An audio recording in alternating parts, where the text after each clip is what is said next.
What is up? Unrested here. I have a little bit time this morning to make a video. I've got about 20 minutes till I have to do a private lesson, and I'm just going to try and pump this out as quick as I can because during my downtime, people send me some great stuff on my Facebook page, on my main wall. Something just fell down behind me there. I don't know what it was. Oh, it was a controller.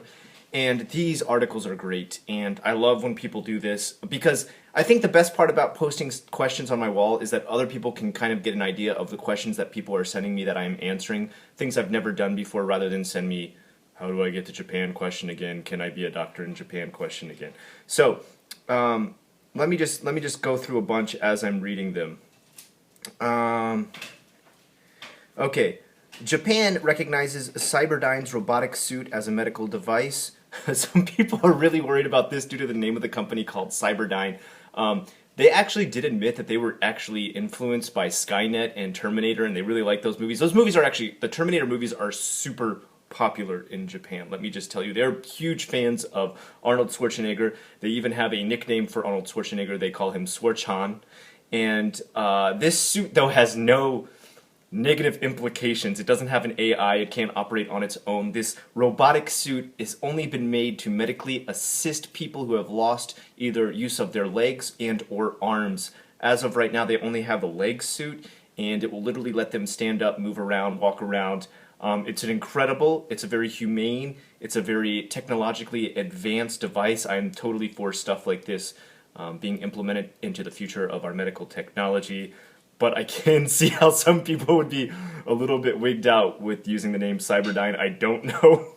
I don't know if I would choose such a name when it has such a negative connotation coming from a movie when I'm trying to be nothing more than a humane medical company.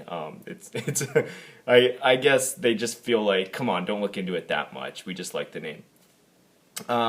Pachinko is recreation for retards, magazine claims. Now, I don't really like to throw around the word retards. This is actually the title. Maybe I can actually... Can I show you there so that you can believe me? Oh, let's see, I gotta wait for the light to... it's not gonna focus in. But this is from Japan Today. John sent me this. John, hey, I hope I can say your whole name. There's a pretty common name, so I don't think anybody will go searching for you. He sent me this one. It was a really interesting article because I always wondered about this. So there is entire magazines and entire shows and entire videos and entire like hobby videos that you can buy on pachinko, on playing pachinko all around Japan, different machines, different areas. Pachinko machines are switched out and changed yearly. They have many different type of themes. One of the most kind of quote-unquote controversial ones recently is the fact that Konami will not let go of the Silent Hill and Metal Gear IP, even though they fired Kojima and are now wasting them away on pachinko machines, which looks absolutely ridiculous. If you don't know what I'm talking about, go watch the Jim Sterling show and you'll quickly learn how quickly pachinko can, how can I say, make something a negative thing. But okay, if you love pachinko, I have nothing wrong with that. If you're having fun with pachinko, I have nothing wrong with that. This article does, though. This article is very negative towards pachinko, and it's actually the people who are telling them that it sucks are the people who are hired to write for one of these hobby magazines for pachinko. So the guy they interview in this story, it was very interesting. He used to work at another magazine. I forget what his prior magazine job was, but it was something he really enjoyed. And for some reason, his company switched him over. Maybe something he had done. Maybe it was some kind of punishment, because sometimes this is what happens. They switch your job. They can't switch your pay, but they can switch your job, and sometimes it's to try and get you to quit. This is oftentimes called banishment rooms or banishment jobs. And maybe that's what happened to this guy. It doesn't say that, though. And maybe it's just because they don't want to get too personal. But he got switched from the magazine he really enjoyed doing to a magazine department that only covered pachinko, and as he got in there, he asked the other guys, he's like, are you guys like really into pachinko? That's why you're here? And they're like, no, we fucking hate pachinko. It sucks. As they state in here, they say it's recreation for retards. The reason being is because they constantly calculate the statistics for your winnings in pachinko, and according to them, from their own findings of their own calculations of winnings, you're wasting a ton more money than you're ever winning at any of these games. And that was the biggest problem that they saw with it. They said it's loud, it's full of lights, it's full of cigarette smoke. Personally, I myself do not like being in a pachinko parlor. I do not smoke. I do not enjoy how loud they are. I mean, they play music like so loud in them, and it's like the noisiest, loudest, most irritating J-pop you can imagine, that you cannot talk to someone sitting on a machine next to you playing pachinko. It's just literally like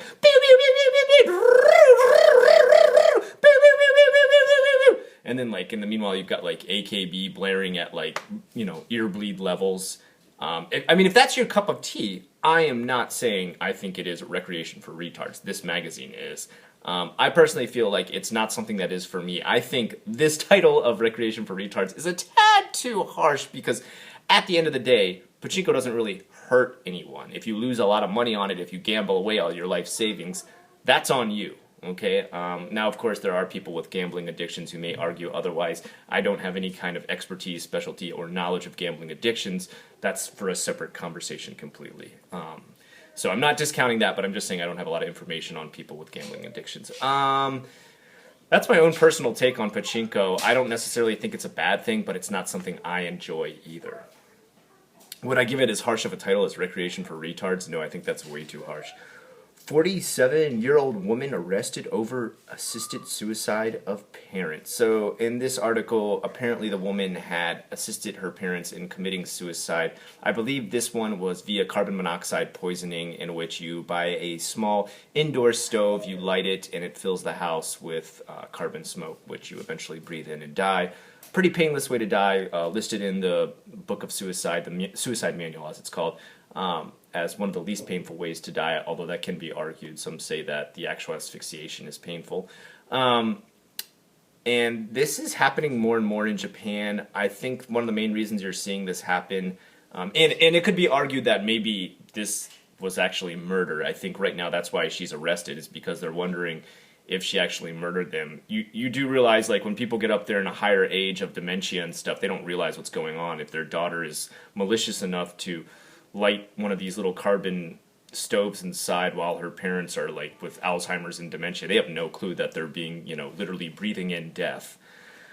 And this kind of stuff happens. You see a lot where it's like 57-year-old man kills 98-year-old mother after getting sick of taking care of her. It's a really, really sad situation. And it's half society's fault and it's half the government's fault, and it's neither one of them coming together on an agreement on how to take care of this giant, overwhelming population of aging and elderly people.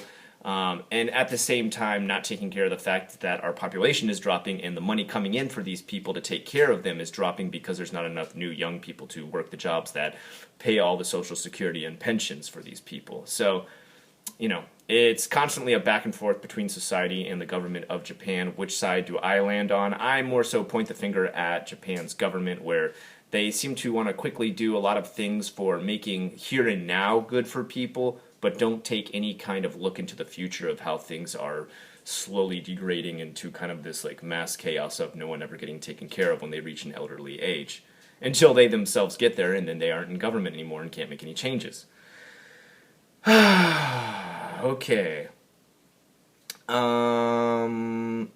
Okay, there was one in my messages that was really interesting. And again, I want you to realize when people send me these articles, they are not agreeing with the articles. They are not saying they think this is true. They're merely bringing it to my attention. So please never attack the people who send me these. They aren't like, yeah, I totally believe pachinko is for retards. Like, he's just sending me the article. So please leave these poor people alone. Especially with this next one. This one is, I mean, this blew me out of the water when the guy sent me this one. I'm currently asking him to send me the link in which he found this picture from. Right now it's just a picture. It's just like kind of one of these meme pictures. And I'm reading from this that he sent me. And let me start off by saying I'm pretty sure almost 100% of this is not true. Japan keeps Islam at bay by putting restrictions on Islam and all Muslims. No, I don't think so. Japan is the only nation that does not give citizenship to Muslims. Nope, not true. If they want to take the citizenship test, they can, and they can become a Japanese citizen. Mind you, they've got to pass the Japanese test, the kanji test, the history test, just like any other gaijin would. Permanent residency is not given to Muslims. I don't know that for a fact. I've never heard that to be true. Why they wouldn't do that, I don't understand why. I've never heard. I would think there would be an outcry in the Muslim community if such a thing were true, and I have never heard a Muslim tell me such a thing.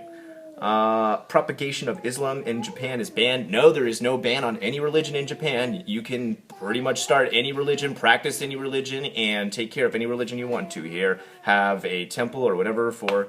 In the University of Japan, Arabic or Islamic language is not taught in the University of Japan. Do they mean all universities in Japan, or is there a specific one called University of Japan as in UJ? If there is, I do not know about UJ. I know about Tokyo University, one of the most popular universities in all of Japan. And as far as I know, there's no restriction on what languages any place would teach. So I question that as well. I don't know if that's true. Japan is the only country in the world with negligible number of embassies in Islamic countries. Now, there may be some truth to this.